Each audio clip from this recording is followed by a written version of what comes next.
Ibang-iba talaga si Janine Gutierrez sa lahat ng artista sa kasalukuyan. Lahat ng role kaya niyang gampanan at talagang sobrang sipag. At bagay na bagay ang mga role na ginagampanan niya. Lahat naman kasi ng mga projects na binibigay sa kanya ay nagugustuhan niya talaga ang mga story. Katulad na lang ng Dirty Linen, isa siyang Atsay. Nako, Atsay na napakaganda.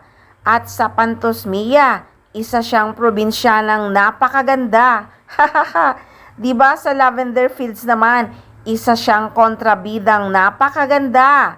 Sa tingin nyo ba, sinong artista ang itatapat nyo kay Janine Gutierrez sa kasalukuyan?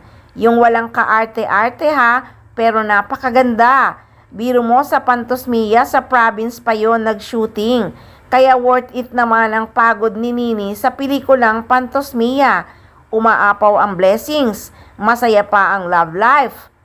Sa panandalian palang pananahimik ni Janine nitong nagdaang buwan dahil sa issue ng kabilang love team, ay busy pala siya sa paggawa ng magagandang proyekto. Meron pang balita na meron siyang Metro Manila Film Festival na pelikula. Balita lang naman yon, kaya abangan na lang. At sana sila naman ni Echo ang magtambal sa isang pelikula. Siguradong pag-iisipan pa kung ano ang akma na story sa kanilang dalawa. Naniniwala naman kasi si Janine pagdating sa perfect timing. Katulad na lang ng pagtatagpo nila ni Echo, perfect timing. Kaya kahit masama ang loob ng mga fans ni Janine at Paunin fans kay Paolo, naglaho na yon dahil kay Echo, mas nakikita kasi nilang deserve ng Echonin ang isa't isa.